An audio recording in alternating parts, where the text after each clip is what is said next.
dare to say no. Berani berkata tidak. Sungkan itu ada baiknya. Budaya sungkan juga ada negatifnya. Orang yang sungkan berkata tidak, selalu mengiyakan semua ajakan, selalu mau jadi Mr. Nice Guy, berkata ya kepada semua orang, itu malah akan jadi batu sandungan untuk dirinya sendiri dan juga buat orang-orang terdekatnya. Hati-hati untuk tidak terjebak dengan kesibukan-kesibukan mengerjakan bagian yang bukan bagian Anda. Banyak orang yang kelihatan sibuk sana-sini, aktif di semua pergerakan, persekutuan, komunitas. Banyak yang sudah berkorban banyak, tapi nggak ada hasil dan nggak bangun apa-apa. Kita harus melihat apa dampak yang kita kerjakan, apa yang sebenarnya sedang kita bangun. Kalau bukan hidup dalam kehendak Tuhan, kalau bukan hidup dalam rancangan Tuhan, semua yang kita bangun sia-sia.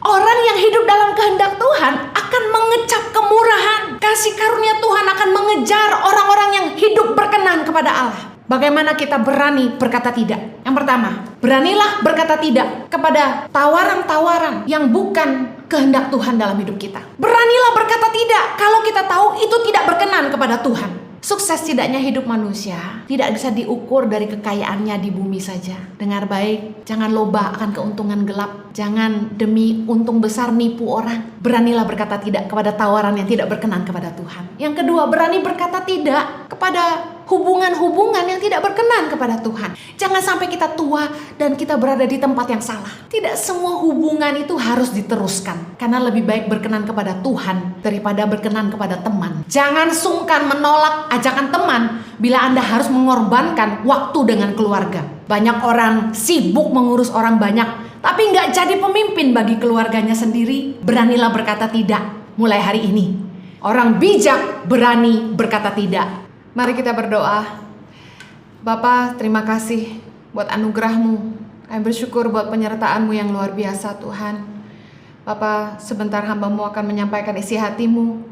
Mari Tuhan berikan hikmat dan wahyu supaya setiap kami boleh memahami firman-Mu dengan bahasa yang mudah dimengerti. Tolong hamba-Mu Tuhan, karena sungguh tanpa Engkau hamba tidak mampu. Biar hanya Kristus yang selalu dipermuliakan dalam hidup kami. Hanya di dalam nama Yesus kami berdoa. Amen. Hari ini saya akan menyampaikan firman Tuhan dengan tema dare to say no. Berani berkata tidak. Budaya orang Indonesia itu sungkan. Ada baiknya, ada sisi positifnya. Orang yang sungkan itu tahu diri. Datang ke rumah orang, buka sendal. Datang ke rumah orang, gak sembarangan buka kulkas. Sungkan itu ada baiknya. Dulu saya punya teman yang ketika bertandang ke rumah, gak ada sungkannya. Langsung buka-buka kulkas, langsung buka tudung saji. Membuat kita jadi merasa kurang nyaman. Tetapi tahukah Anda, budaya sungkan juga ada negatifnya. Orang yang sungkan berkata tidak, selalu mengiyakan semua ajakan, selalu mau jadi Mr. Nice Guy, berkata ya kepada semua orang, itu malah akan jadi batu sandungan untuk dirinya sendiri dan juga buat orang-orang terdekatnya. Tahukah Anda bahwa your yes can be a problem? Iyanya Anda bisa jadi masalah. Kita lihat Yesaya 30 ayat yang pertama. Celakalah anak-anak pemberontak, demikianlah firman Tuhan, yang melaksanakan suatu rancangan yang bukan daripadaku, yang memasuki suatu persekutuan yang bukan oleh dorongan rohku, sehingga dosa mereka bertambah-tambah. Ada dua hal dalam ayat ini yang penting sekali dalam hidup kita, yaitu yaitu rencana-rencana kita. Kita harus memastikan itu merupakan kehendak Tuhan dalam hidup kita. Dikatakan yang bukan daripadaku, berarti kita menyetujui rancangan-rancangan, melakukan rancangan-rancangan yang bukan berasal dari Tuhan. Yang kedua, persekutuan, di mana kita membangun, di mana kita menginvestasikan hidup kita. Penting untuk kita mengerti dorongan roh Tuhan, di mana kita harus memberi diri. Kita harus berani berkata tidak kepada hal-hal yang bukan kehendak Tuhan, berani berkata tidak kepada hal-hal yang bukan dorongan roh Tuhan. Oleh karena itu, penting sekali untuk kita belajar hidup dipimpin oleh roh Allah.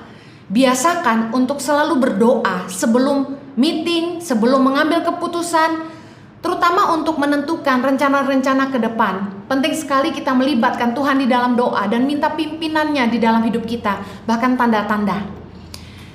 Apakah Anda orang yang sulit berkata tidak? Selalu ingin menyenangkan semua orang?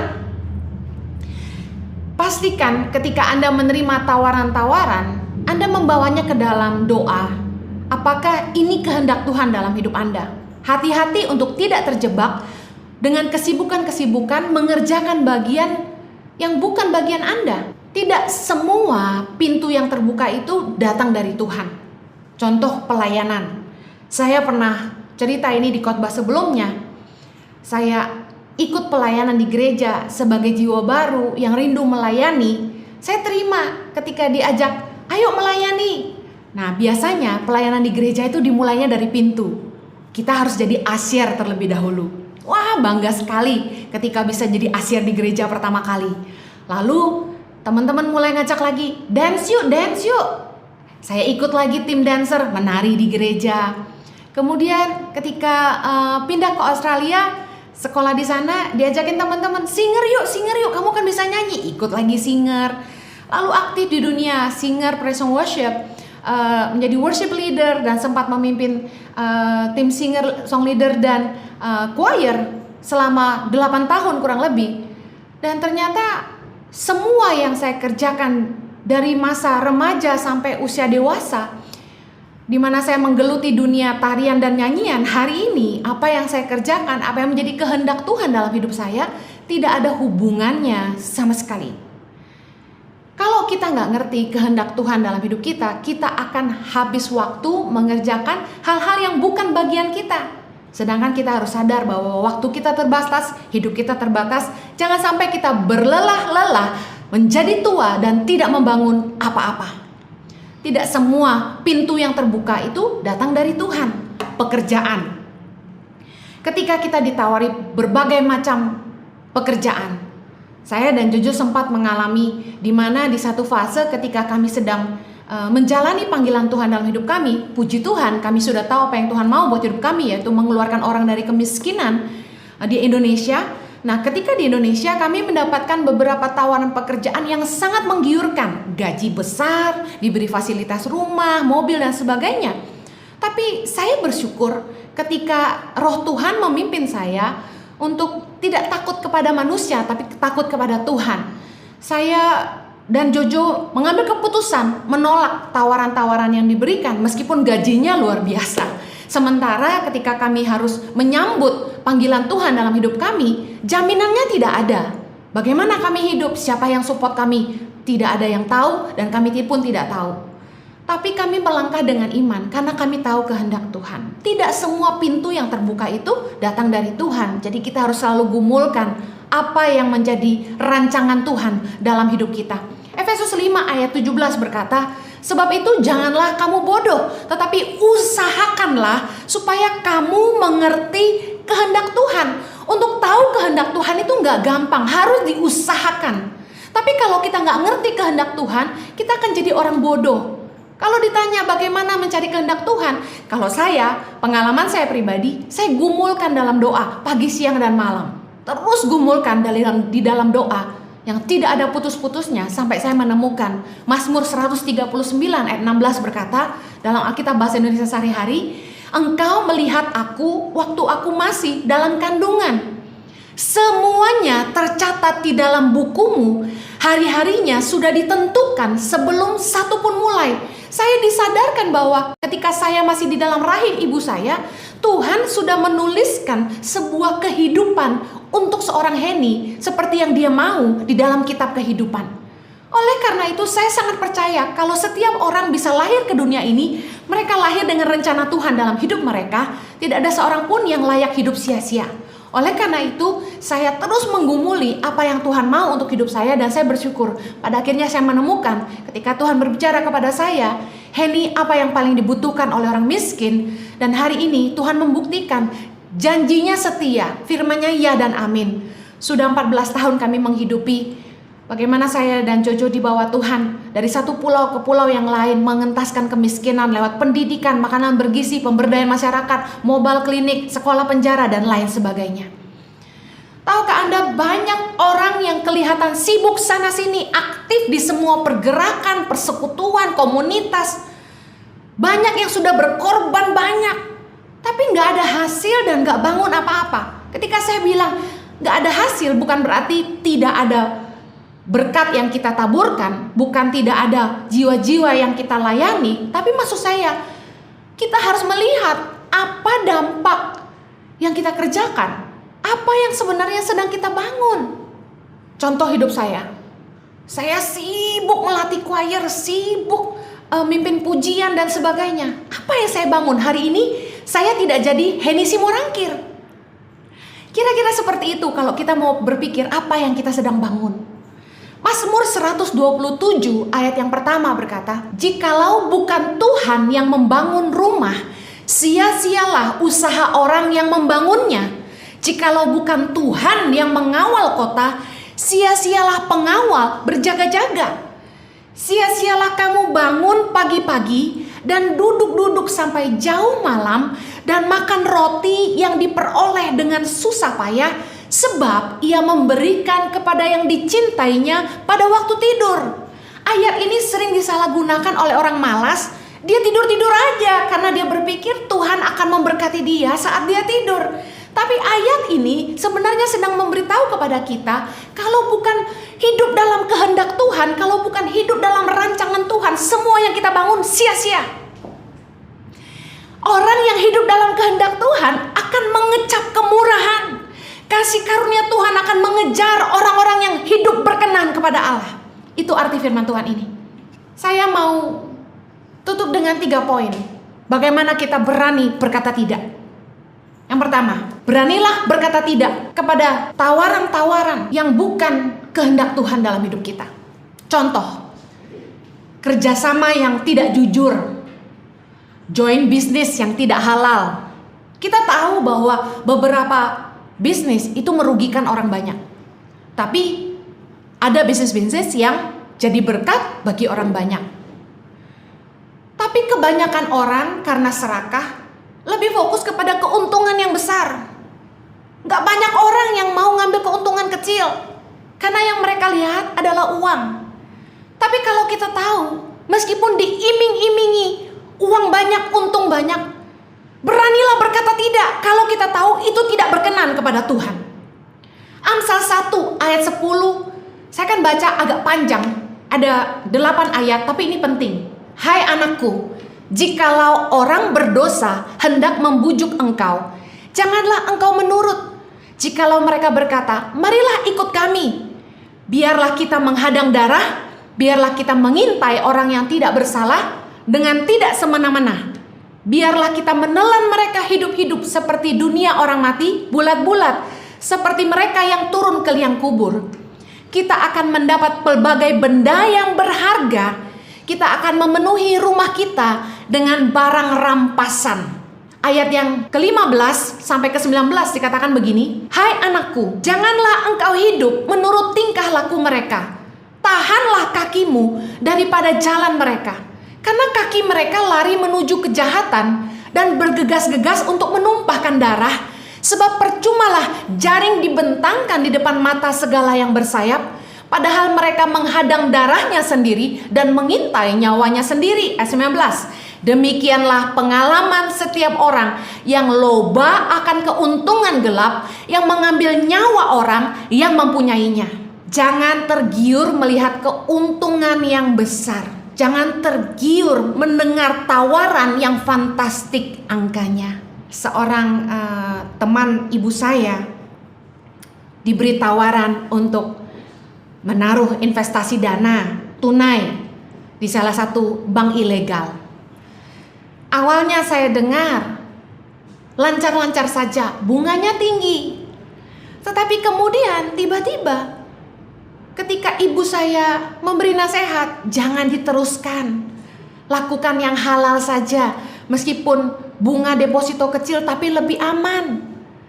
Mengingat jumlah tabungan yang puluhan miliar, harusnya dia cukup puas dengan bunga deposito yang mungkin hanya 5-6%. Tapi karena serakah, orang terjerat menaruh uang investasi di bank-bank yang ilegal. Alhasil uangnya hilang. Tidak ada jejak, yang dikenal cuma marketingnya. Banknya di mana? Nggak jelas. Dan bukan cuma satu, sudah beberapa orang yang saya dengar. Dengar baik, ada orang yang kelihatan kaya raya, untung besar terus, tapi jualan narkoba. Kelihatannya kok orang yang jahat itu makin kaya, makin sukses. Jangan iri hati sama orang jahat, kata firman Tuhan. Kenapa?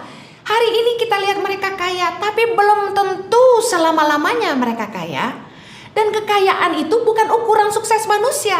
Ukuran sukses hidup kita adalah bagaimana saat kita ketemu dengan Tuhan satu hari nanti ketika kita kembali kepada Dia. Sukses tidaknya hidup manusia tidak bisa diukur dari kekayaannya di bumi saja. Dengar baik, jangan loba akan keuntungan gelap. Jangan demi untung besar nipu orang. Beranilah berkata tidak kepada tawaran yang tidak berkenan kepada Tuhan. Yang kedua, berani berkata tidak kepada hubungan-hubungan yang tidak berkenan kepada Tuhan.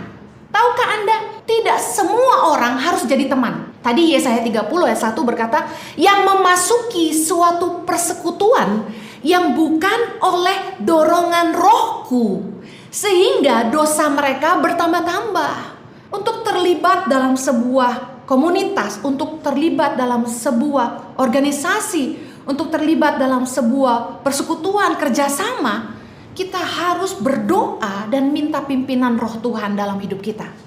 Karena bicara soal menginvestasikan hidup, kita akan menghabiskan pemikiran, tenaga, umur kita di tempat itu.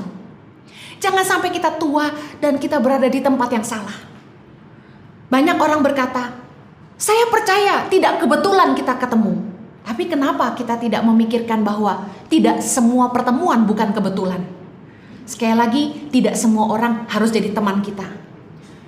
Efesus 5 ayat yang kelima berkata, karena ingatlah ini baik-baik, tidak ada orang sundal, orang cemar, atau orang serakah, artinya penyembah berhala, yang mendapat bagian di dalam kerajaan Kristus dan Allah.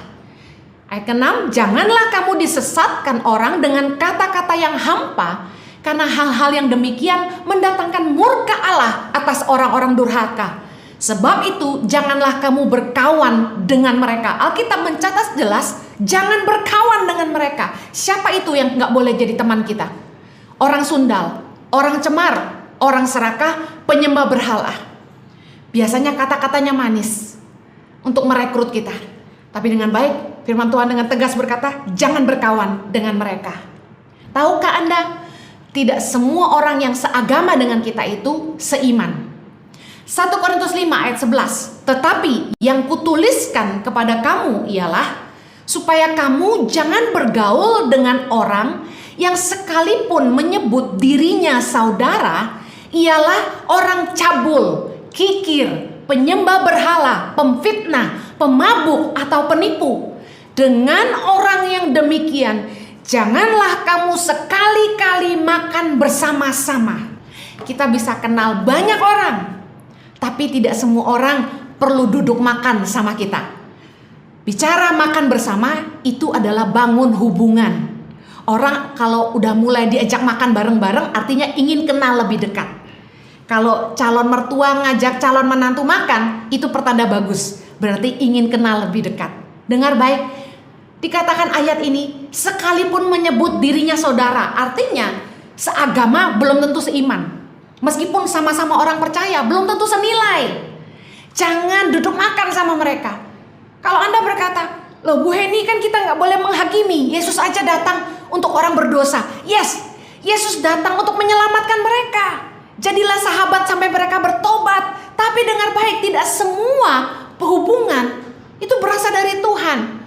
Banyak orang yang sok kuat berpikir dia punya iman, tapi akhirnya firman Tuhan berkata, pergaulan yang buruk merusak kebiasaan yang baik. Corrupt good habit.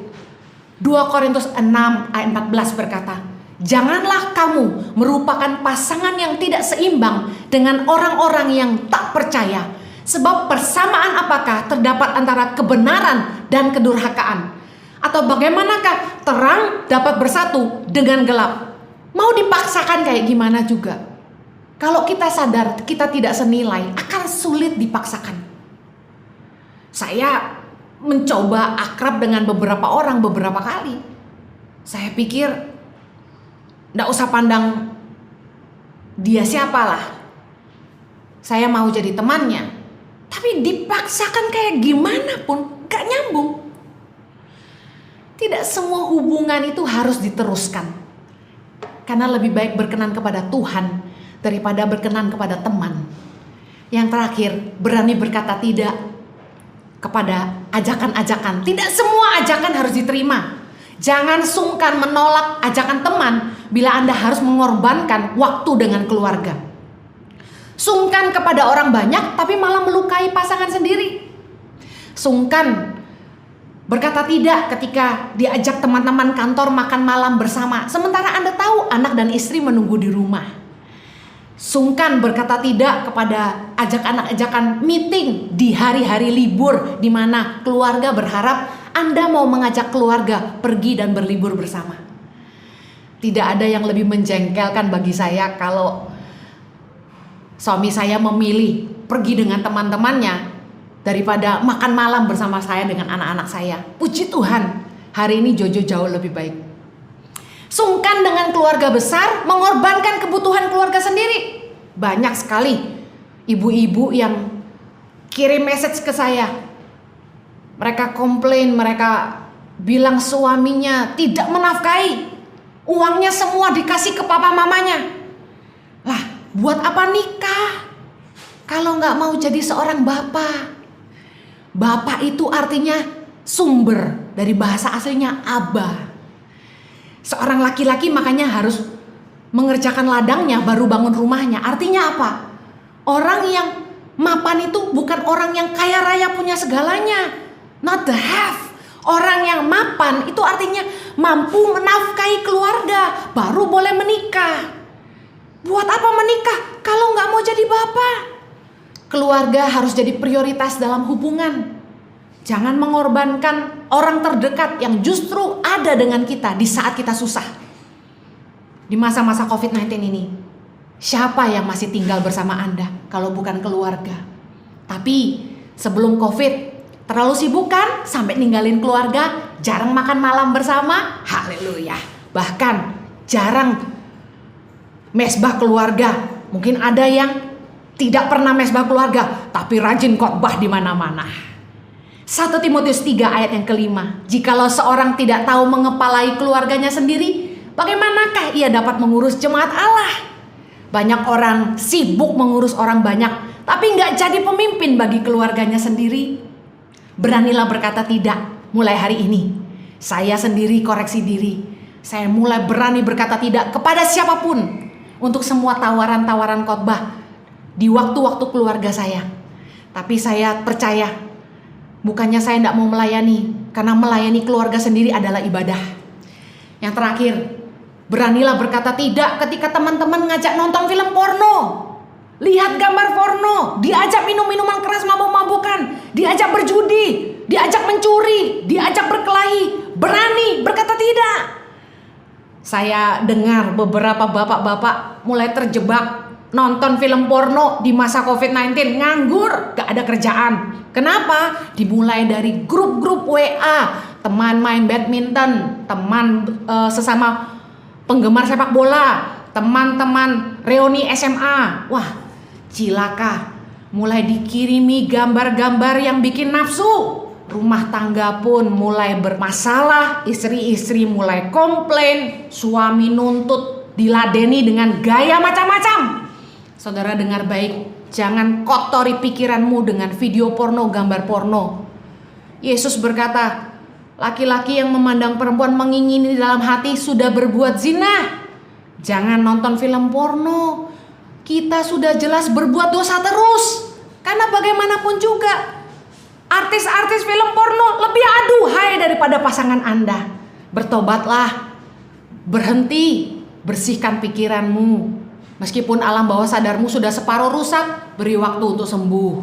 Orang bijak berani berkata tidak. Saya tutup ayat terakhir, Efesus 5 ayat 10. Ujilah apa yang berkenan kepada Tuhan. Janganlah turut mengambil bagian dalam perbuatan-perbuatan kegelapan yang tidak berbuahkan apa-apa. Tetapi sebaliknya, telanjangilah perbuatan-perbuatan itu. Roma 8 ayat 8, mereka yang hidup dalam daging tidak mungkin berkenan kepada Allah. Tuhan Yesus memberkati. Saya berdoa Anda selalu menang atas dosa dan berani menolak setiap ajakan yang tidak berkenan kepada Allah. Mari kita berdoa. Bapa, kami bersyukur untuk firman-Mu yang membukakan mata hati kami, sehingga kami boleh melihat kebenaran. Kiranya firman-Mu menyucikan, menguduskan kami Tuhan. Dan kiranya oleh kasih karunia-Mu memampukan kami untuk mengambil keputusan yang benar, keputusan yang berkenan kepada Tuhan. Tolong kami untuk menguji segala sesuatu, apa yang berkenan kepada Allah. Jauhi kami Tuhan dari mengambil keputusan yang keliru. Biarlah pertimbangan hati kami adalah kebenaran firman-Mu dan takut akan Engkau. Hanya di dalam nama Yesus setiap kami boleh hidup berkemenangan. Haleluya.